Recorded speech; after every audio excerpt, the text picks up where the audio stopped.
Welcome to the Soccer Tavern, where we're discussing the history, culture, and philosophy of the beautiful game.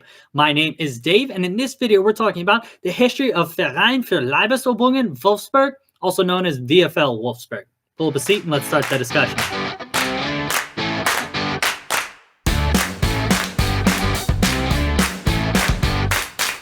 VfL Wolfsburg is located in the central part of the city of Wolfsburg. Wolfsburg is located in the northern central part of Germany. The club currently play in the Bundesliga, and its home ground is called the Volkswagen Arena, which opened in 2002 and holds about 30,000 people. We can't talk about the club's history without first discussing the city of Wolfsburg's history. The city was officially founded on July 1st, 1938. It was planned by the Nazis as a place for workers at a new car plant to be built in the city. The initial name of the city was Stadt des KDFs-Wagens by Fallersleben, which meant City of the KDF Wagons by Fallersleben. KDF Wagons was Volkswagen's first company name. The initial plans for the city only ended up being about 10% completed due to the outbreak of World War II. After the war, the city was officially renamed to Wolfsburg in May of 1945. Wolfsburg came from the name of a 13th century castle located in the city. Now let's discuss the club's founding. On September 12, 1945, a group of 11 men and 1 woman founded the Verein für Leibesübungen Wolfsburg. The name meant Club for Physical Activities Wolfsburg, and it was chosen because the founders didn't want to commit to only one sport. The club members played many different sports. At the time, sporting goods were very tough to find in Germany, so a club member happened upon 10 green kit tops. The wives of club members sewed shorts out of bed sheets, and these are the reasons why the club's colors became green and white. The club has 2 super creative nicknames, Die Wölfe and Die Grün-Weißen. Die Wölfe means the wolves in English, it comes from the city's name, and Die Grün-Weißen means the green whites, it comes from the club's kit colors, which we've already shared the story about how the club got those. The current Wolfsburg crest has been used since 2002, but I first want to discuss an older crest used by the club. This crest was first used by Wolfsburg starting in the 1950s. The W obviously stands for Wolfsburg, but the crest was specifically designed and shaped to depict the towers of the Wolfsburg Castle, where the city gets its name. So now we know why the W is shaped the way that it is. Let's talk about the current crest. You'll notice that the same shape is used for the W, but the turret tops have been removed.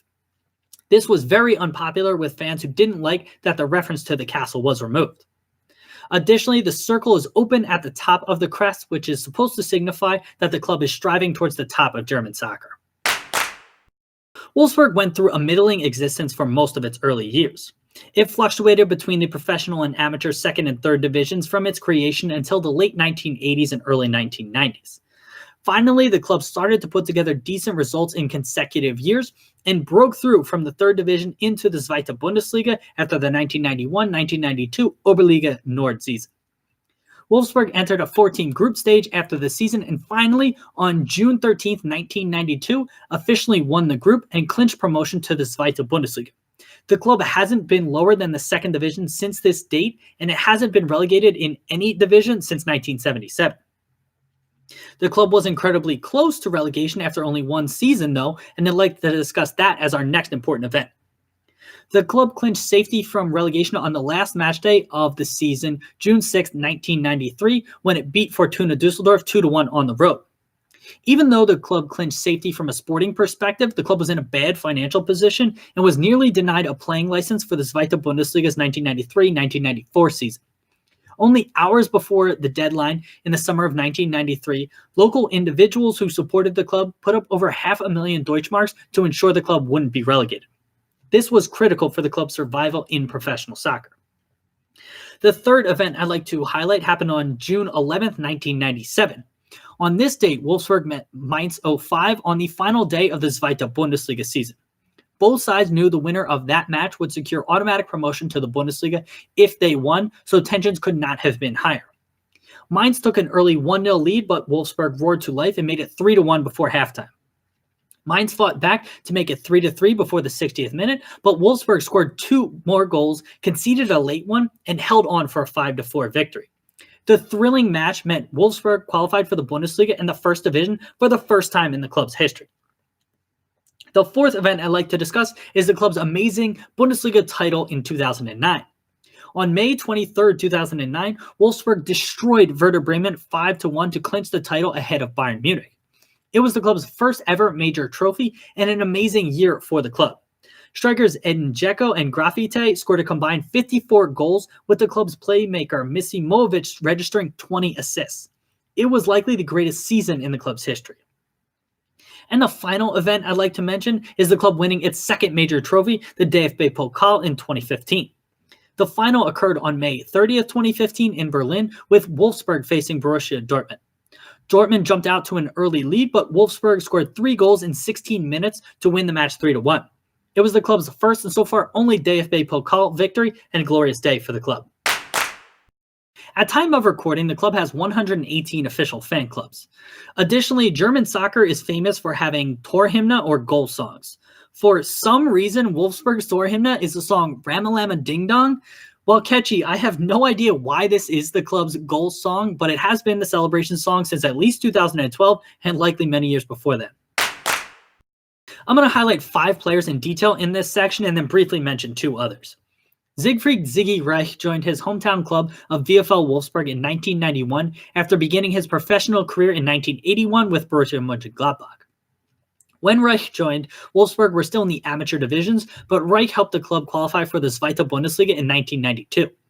He played for the club in 162 matches, scoring 89 goals, and was instrumental in establishing the club in the professional Zweite Bundesliga. Reich was one of the most famous players for the club during his time. Roy Präger played for VfL Wolfsburg for 4 seasons between 1995 and 1999, and then for another 3 seasons from 2002 to 2005. Präger was a striker with Wolves and played in both the Zweite Bundesliga and Bundesliga with the club. He's thought of very fondly by Wolfsburg supporters after playing more than 150 matches for the club. Krzysztof Nowak was an incredibly talented playmaker for Wolfsburg beginning in 1998. He was a Polish international player with 10 caps. His promising career was unfortunately cut short in February of 2001.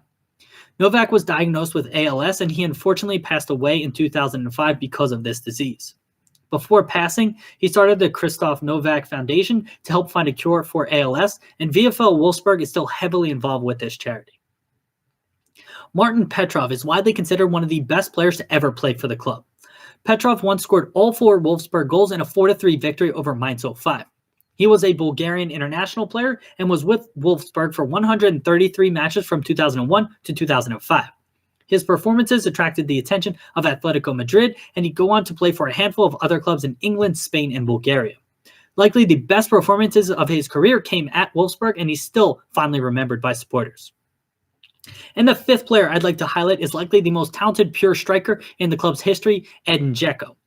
DZEKO joined Wolfsburg in 2007 after being the 2nd top scorer in the Czech league. He had begun his career as a midfielder and was deemed not good enough, but a change of club and a move to striker proved to be incredible for the young player. In DZEKO's first season at Wolfsburg, he led the club into qualifying for the UEFA Cup, now known as the Europa League. He followed that up with his legendary 2008-2009 season that won Wolfsburg the Bundesliga. His standout performances for Wolfsburg attracted a then club record transfer to Manchester City in January of 2011. DZEKO has had an incredible career and is one of the most underrated central strikers of his generation, in my opinion. His career breakout came at Wolfsburg, and he is a club legend.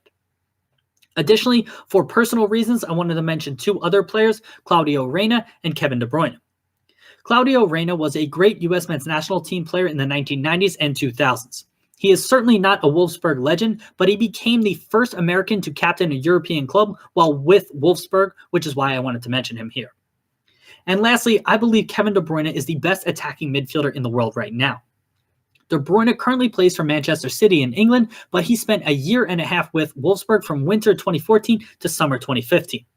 In his only full season with the club, he was named German Player of the Year and set a new Bundesliga record with 21 assists. De Bruyne helped Wolfsburg win the club's only DFB Pokal. He is so impressive to watch, and I simply needed to highlight him here. I'm going to highlight 5 managers in this section. The first manager I'd like to talk about is Imre Farkaszinski. Farkaszinski took over as manager of the club for 1 season in 1958 to 1959, but he couldn't help the club avoid relegation. He'd return in 1966 and would manage the club for 9 more years. Farkaszinski would have 2 other interim stints with the club in 1978 and 1983, and though his time with the club didn't result in any trophies or much glory, the sheer length of his time as manager made him worthy of mentioning here. The next manager I'd like to discuss is Wilfried Kraus. He managed Wolfsburg from 1984 to 1988 while the club was in the 3rd division. Though Kraus couldn't lead the club out of the division, he developed an attractive style of play and laid the foundations for the club to eventually gain promotion to the Zweite Bundesliga in the early 1990s. The third manager I'd like to highlight is Wolfgang Wolf. I'm not making that name up. Wolfgang Wolf managed Wolfsburg for 5 seasons. Not only was he perfectly named to manage the club, he did an admirable job for the club in its early Bundesliga years. He guided Wolfsburg to respectable top-half Bundesliga finishes and reached the 3rd round of the UEFA Cup, now known as the Europa League. Wolf managed the club from 1998 to 2003 and will go down in the history books as the greatest name to fit with a club ever. The 4th manager I'd like to mention is Felix Magath. In his first stint with Wolfsburg, Magath took over in 2007, led the club to a decent 5th-place finish that season before accomplishing the miraculous and winning the Bundesliga in the 2008-2009 season. Unfortunately, before the season was over, Magath agreed to a 4-year contract with another Bundesliga club, Schalke 04. The man should have been a legend at Wolfsburg, but this decision left an understandably bad taste in Wolfsburg supporters' mouths. Magath would return in the spring of 2011, but left the club again in October 2012 after a terrible start to the season. Magath deserves mention in this section, but is not thought of nearly as fondly as he could have been by Wolfsburg fans, understandably so. And the final manager I'd like to talk about is Dieter Hecking. Hecking took over Wolfsburg on a permanent basis after the mess that Magath had left the club in 2012. He'd ensure a mid-table finish that season before impressive finishes of 5th, 2nd, and 8th place. The 2nd place finish was in the 2014-2015 season when Wolfsburg also won the DFB Pokal. It was a truly remarkable season for the club. Unfortunately, the 2016-2017 season didn't start well for the club and Hecking was fired. Even with the poor start, Hecking managed Wolfsburg in 165 matches, averaging 1.75 points per match. Those were very respectable numbers and made him worthy of highlighting in this section. Similar to clubs like Hoffenheim and RB Leipzig, Wolfsburg doesn't have any true rivals because of the club's ownership structure.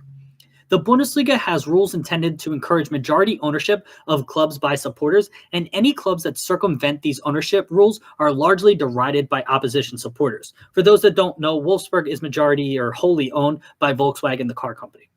Hannover 96 would be the closest thing to a rival for Wolfsburg, though. The cities of Wolfsburg and Hanover are located in the German state of Lower Saxony. The two are about 60 miles apart and have met in the Bundesliga many times.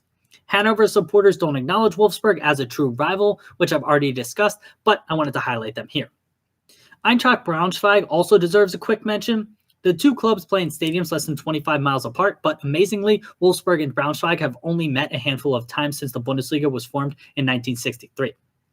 If the two clubs do meet in meaningful competitions in the future, this has the potential to grow into a true rivalry, though Braunschweig and Hanover are already bitter rivals. So, what do you think? Who are Wolfsburg's current rivals? Who could you see a rivalry developing with in the future? Let us know in the comment section below the video.